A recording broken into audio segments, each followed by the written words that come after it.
warahmatullahi wabarakatuh.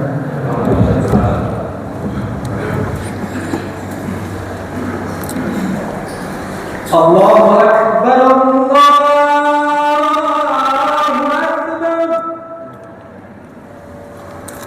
Allahu Akbar,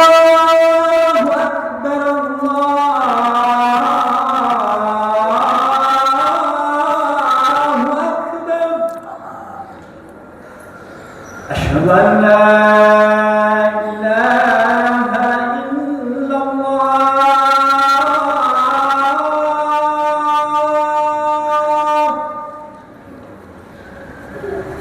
Asyhadu an la ilaha illallah,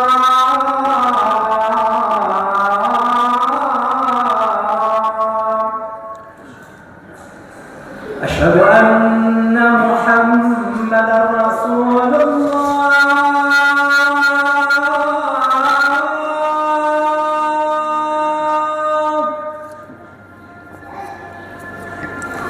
Asyhadu anna Muhammadar Rasulullah.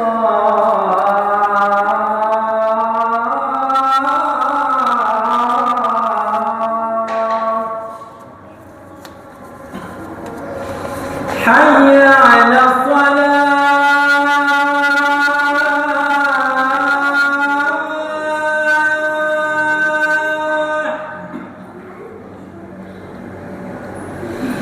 Hayya 'alas shalah,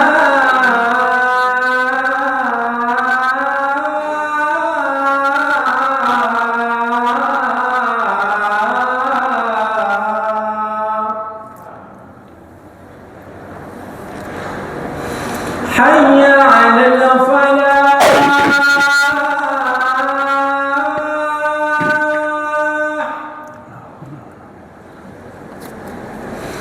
Hayya 'alal falah.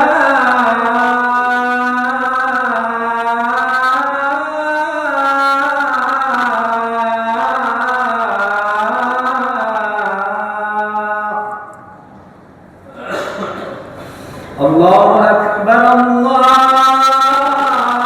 Akbar, La ilaha illallah.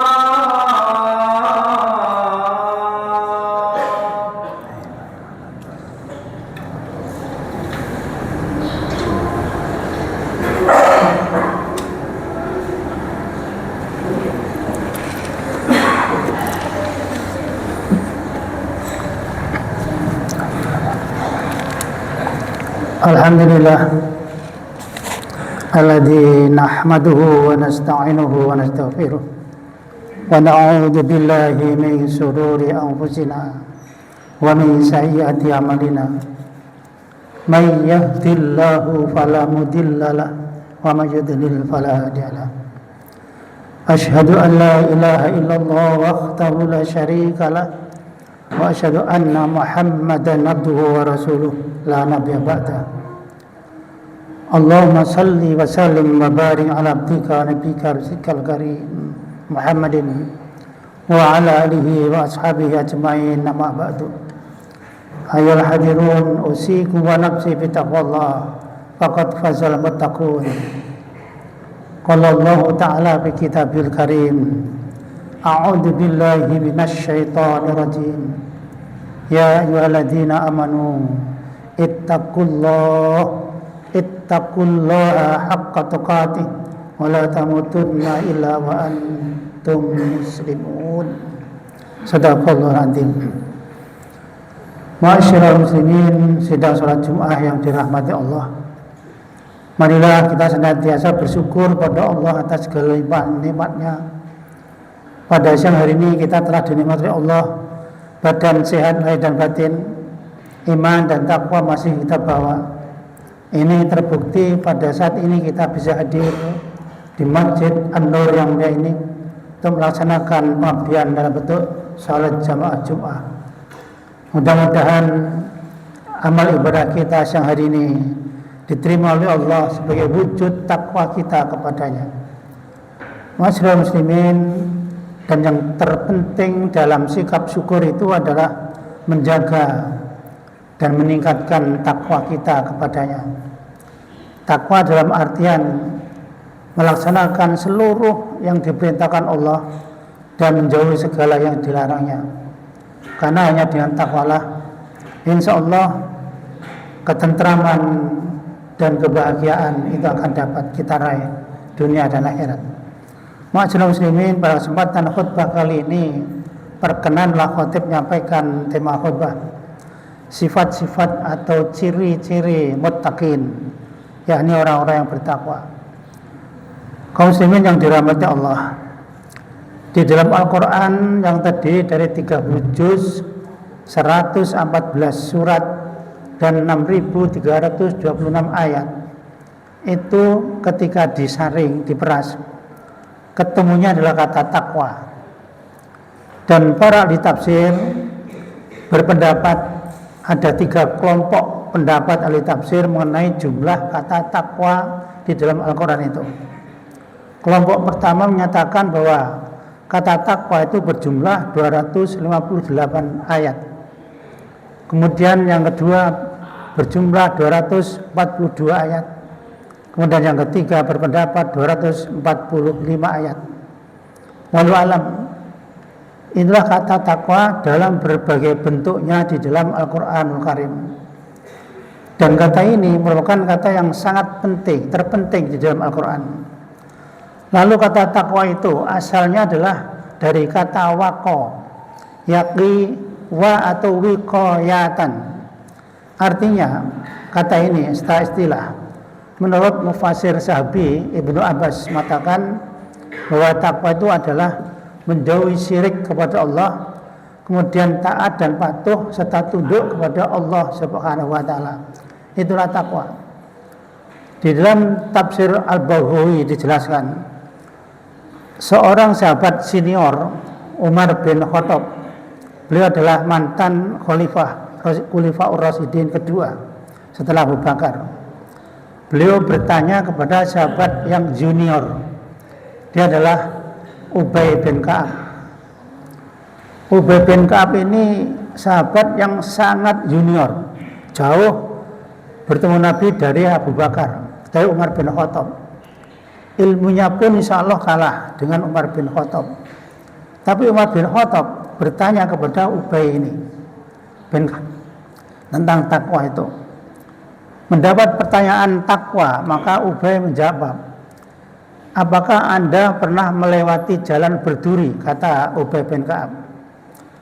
Umar mengatakan, ya pernah.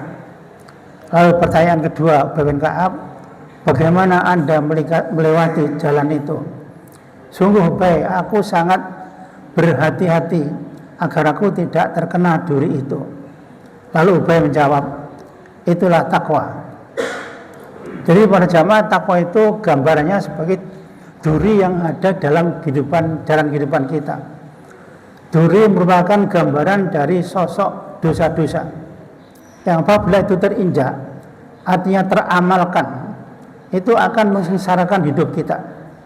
Bukan saja di dunia, tapi bahkan juga di akhirat. Itulah takwa yang digambarkan oleh Al-Baghawi dalam tafsirnya Al-Baghawi. Ma'asyiral muslimin, sidang salat jemaah yang dirahmati Allah. Yang jadi pertanyaan adalah kenapa Umar bertanya kepada Ubay. Ini terjawab dalam kitab Manaqib Sahabi. Ketika itu Rasulullah, sebuah hadis yang diriwayatkan oleh Bukhari melalui Umar Ibnu Umar bin Amr, beliau mengatakan, Rasulullah bersabda, khudu al-Qur'ana min arba'atin. Jadi belajarlah kalian, ambillah Al-Quran dan Sunnah dari 4 orang sahabat. Penunjukan Rasulullah. Rasulullah menunjuk pertama Abdullah bin Mas'ud. Yang kedua adalah Salim Maula Abi Hudzaifah, mantan budaknya Abu Hudzaifah. Dia adalah seorang budak tetapi rajin belajar kepada Rasulullah. Yang ketiga beliau menyebut Mu'adz bin Jabal. Kemudian yang terakhir menyebut Ubay bin Ka'ab. Jadi ternyata mengapa Umar bertanya kepada Ka'ab? Karena Ka'ab pernah direkomendasi Nabi untuk menjelaskan Al-Quran dan Sunnah. Maka pantas Umar bin Khattab bertanya kepada beliau. Masyaallah muslimin sidang salat Jumat yang dirahmati Allah. Dan melalui mimbar ini khatib tidak menjelaskan takwa ini dengan tujuan goalnya adalah agar kita mengetahui hakikat takwa yang sebenarnya. Di antara ciri-ciri takwa yang digambarkan oleh surah-surah dan ayat-ayat Al-Quran adalah kami nukil dari surah Al-Baqarah awal, mulai dari surah 2, mulai ayat 2. A'udzubillahi minasyaitonirrajim. Dzalikal kitabu la raiba fihi hudal lil muttaqin. Inilah Al-Quran yang di dalamnya tidak ada keraguan. Hudan, dia sebagai petunjuk, lil muttaqin, bagi orang-orang yang takwa. Perjamaah Quran itu adalah hudan, petunjuk, dan hudan itu fungsinya adalah nurullah terhadap jalan yang berduri tadi itu. Jadi kalau kita hidup di dunia, berjalan di muka bumi ini, artinya mengarungi hidup ini, kita akan selamat karena dinaungi, dicahayai oleh Al-Quran. Dan Al-Quran ini hanya berfungsi pada orang-orang yang takwa saja. Orang yang tidak mau taat pada Allah, maka dia tidak akan berlaku padanya hudan ini. Para jamaah muslimin yang dirahmati Allah. Lalu kita akan melihat apakah pengertian hudal lil muttaqin ini. Kita kembali pada pendapat Mufasir Ibnu Abbas, Mufasir sahabi. Beliau adalah ahli tafsir di samping Abdullah bin Mas'ud, putra Abdullah, putra Ibnu Mas'ud, putra Mas'ud. Beliau mengatakan bahwa takwa ini adalah menjauhi syirik kepada Allah. Jadi kita tidak pernah syirik kepada Allah, karena syirik ini dosa besar, penyakit yang paling berbahaya. Siapa yang masuk di dalamnya, artinya terlibat syirik, maka dia tidak akan diampuni oleh Allah dosanya. Jadi mereka akan kekal masuk neraka, tidak akan diampuni oleh Allah. Lalu yang kedua, dia taat dan patuh kepada Allah Subhanahu wa taala. Jadi orang yang takwa itu orang yang pasrah, orang yang muslim. Muslim itu menyerah, pasrah bongkoan kepada Allah, apa katanya Allah. Diperintah A, dia melakukan A. Diperintah B, dia melakukan B. Tegasnya orang yang takwa adalah orang yang sami'na wa ata'na kepada Allah dan Rasulnya. Itulah muttaqin. Lalu digambarkan orang-orang seperti ini dijelaskan dalam surah yang ketiga. Di situ ada 3 indikasi. Yang pertama adalah alladzina yu'minuna bil ghaibi. Yang pertama adalah orang yang percaya, meyakini kepada yang gaib. Yang pertama. Yang kedua adalah wayuqimunas shalah, dan orang yang melaksanakan sholat dengan benar. Dan yang ketiga, wa mimma razaqnahum yunfikun, dan orang yang melaksanakan terhadap hartanya itu untuk dikeluarkan infak, zakat, dan sedekahnya. Lalu yang keempat dijelaskan dalam surah Al-Baqarah ayat 4. Walladzina yu'minuna bima unzila ilaika wa ma unzila min qablik. yakni orang-orang yang mempercayai apa yang telah diturunkan kepadamu Muhammad, artinya Al-Quran, dan juga orang yang percaya pada kitab yang diturunkan sebelum kamu Muhammad, yakni ada 3 kitab dan beberapa suhuf yang diturunkan pada nabi-nabi selain Muhammad. Yang pertama adalah Zabur. Kitab Zabur ini diturunkan pada Nabi Daud. Kemudian yang kedua kitab Taurat diturunkan pada Nabi Musa alaihissalam. Dan yang keempat, yang ketiga adalah kitab Injil yang diturunkan kepada Nabi Isa alaihissalam. Nah, para jemaah muslimin, inilah orang yang muttaqin, mempercayai kebenaran Al-Quran dan mempercayai kebenaran kitab-kitab yang diturunkan nabi-nabi sebelum Muhammad. Lalu yang kelima dijelaskan dalam surah nomor 5. Wabil akhirati hum yuqinun. Orang yang takwa itu dia terhadap hari akhir yakin akan kebenarannya. Artinya bahwa hari akhir itu akan tiba, benar-benar tiba, dan akan dialami oleh orang-orang yang muttaqin ini. Masyaallah muslimin, kaum muslimin yang dirahmati Allah. Bagaimana makna ayat ini? Kita akan mengaji satu persatu tentang makna ayat ini. Yang pertama adalah alladzina yu'minuna bil ghaibi. orang yang yakin mempercayai kepada yang gaib. Maksudnya adalah menurut Ar-Rabi bin Anas dan Ibnu Aliyah, seorang pakar tafsir sahabi, beliau mengatakan bahwa yang dimaksud hudalil muttaqin adalah nur, cahaya bagi orang-orang yang bertakwa. Para jamaah muslimin yang dirahmati Allah, kita hidup di muka bumi ini itu berada dalam kegelapan. Gelap artinya kita tidak tahu mana yang benar dan mana yang salah. Baru kita tahu kalau kita mendapat nurullah, nur Allah, yakni Al-Quranul Karim. Karena Al-Quran ini dijadikan petunjuk bagi orang-orang yang bertakwa. Masyaallah muslimin. Nah, kemudian orang-orang yang bertakwa itu akan menjadi jelas ketika dihidayai oleh Allah dengan Al-Quran itu. Karena Al-Quran adalah sebagai penjelas, pembeda antara yang hak dan yang benar, yang boleh dan yang tidak boleh, yang haram dan yang halal, yang riba dan yang mubah, dan yang lain-lain yang positif maupun negatif.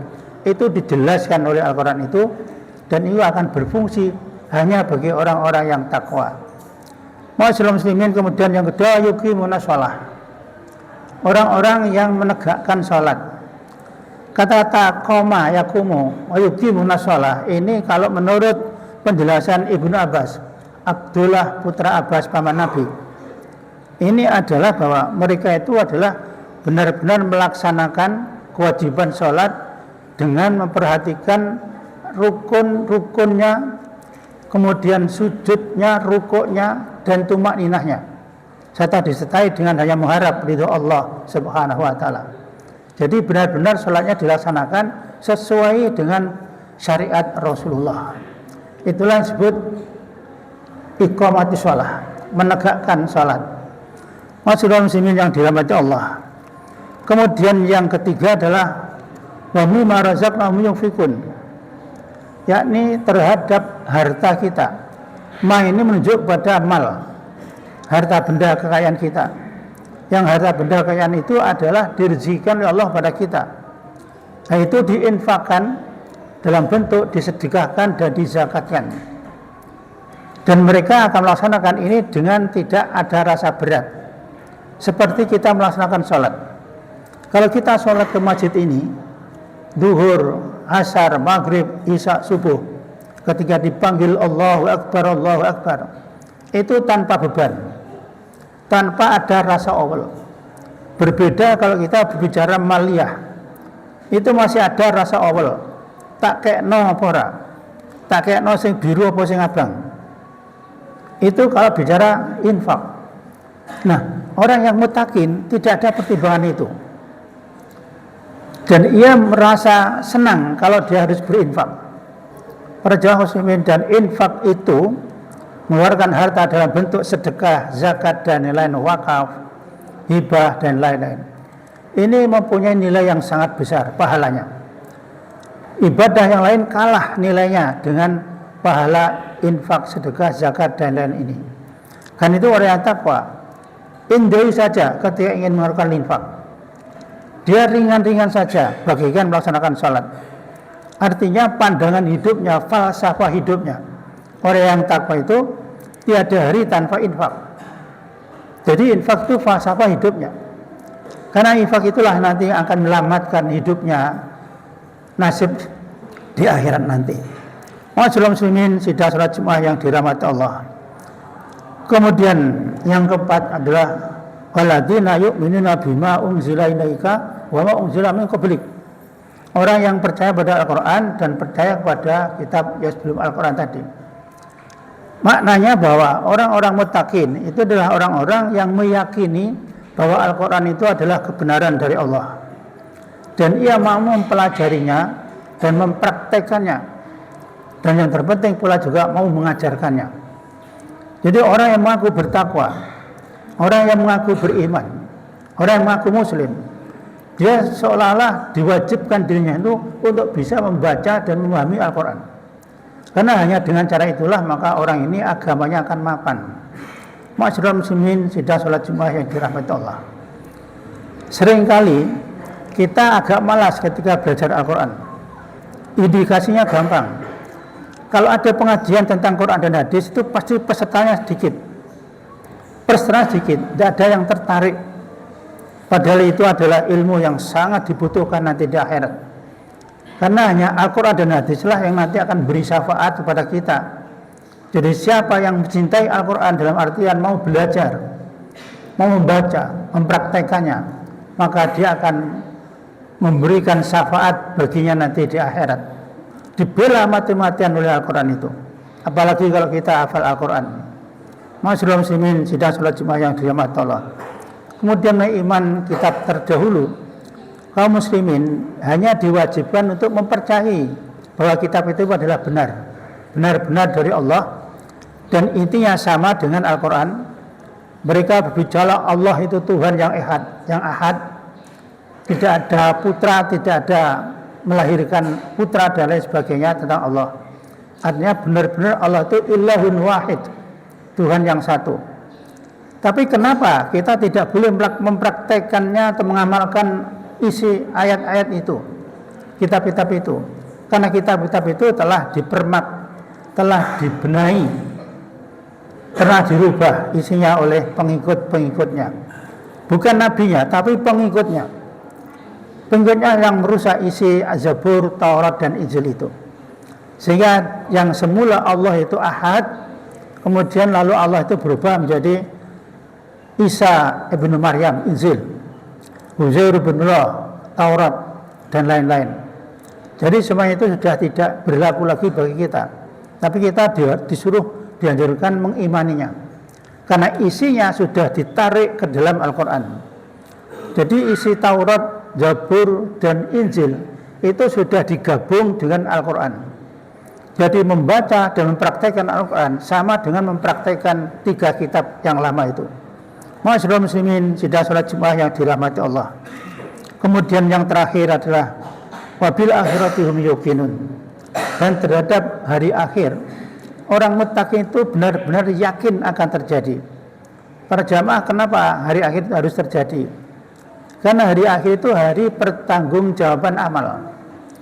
Ketika kita hidup di dunia, kita hanya diperintahkan untuk menanam kebaikan, menanam amal soleh. Dan tanaman-tanaman itu nanti akan kita panen di akhirat. Maka barang siapa yang menanam amal-amal yang baik, maka dia akan memanen kebaikan pula di akhirat.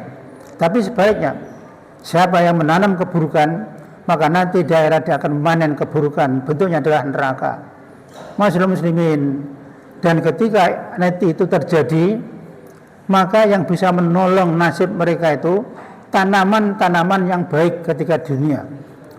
Tapi siapa yang tidak punya tanaman yang baik, maka dia akan tidak terselamatkan hidupnya di akhirat. Dan ketika nanti di sidang Allah di yaumul mahsyar, di yaumul hisab. Yaumul hisab adalah hari di mana manusia diadili oleh Allah. Maka nanti yang akan jadi hakimnya juga Allah, jaksa penuntutnya Allah, kemudian saksinya itu adalah mereka yang dihisab, mereka yang diadili. Jadi buat kalian, orang yang diadili di akhirat nanti, dia tidak bisa berkutik, tidak bisa membela diri. Kalau sidang di dunia itu, mulutnya yang selalu membela, demi Allah tidak, demi Allah tidak. Tapi di akhirat, maka mulut itu nanti akan dikunci oleh Allah. Di dalam surah Yasin jelaskan, hati-hatilah kalian, wattaqu yawmal la nakhtimu ala afwahihim wa tukallimuna aydihim. Hati-hatilah, tetaplah kalian akan suatu hari di mana di hari itu nakhtimu ala afwahihim, akan kami kunci mulut-mulut mereka, wa tukallimuna, dan kami perintahkan berbicara, aydihim, tangan-tangan mereka, wa arjuluhum, dan kaki-kaki mereka. Jadi ketika ditanya apakah benar Anda dalam sekian korupsi, mulut tidak bisa ngomong. Tapi yang ngomong tangan, ya benar ya Allah, tanggal sekian, jam sekian, tangan ini mengambil dana sekian miliar, sekian triliun. Juga begitu kaki, benar engkau pada saat itu melakukan keburukan, zina dan sebagainya, maka kaki akan berbicara. Demi Allah, benar ya Allah, kaki ini melangkah ke tempat ini menuju si fulana untuk saya zinai. itulah sidang di mata Allah di yaumul hisab nanti. Dan tidak satu pun amal manusia sekecil apapun amal itu akan terlepas dari penilaian Allah, dari hisab Allah. Karena semuanya telah direkam oleh malaikat atid, raqib dan atid. Semuanya akan tergambar dan terbuka di hadapannya. Ini loh dosamu. Para jemaah muslimin, semoga 10 menit khutbah ini mampu mencerahkan diri kita sehingga kita memahami apakah sebenarnya takwa itu, dan kita bisa menjadikan posisi kita orang-orang yang benar-benar muttaqin. Karena orang yang muttaqin adalah orang-orang yang bersama Allah, disertai Allah, dibela oleh Allah, ditolong oleh Allah, dicintai oleh Allah. Semoga Allah merahmati dan menolong kita. Aqulu qouli hadza astaghfirullah li wa lakum innahu huwal ghafurur rahim.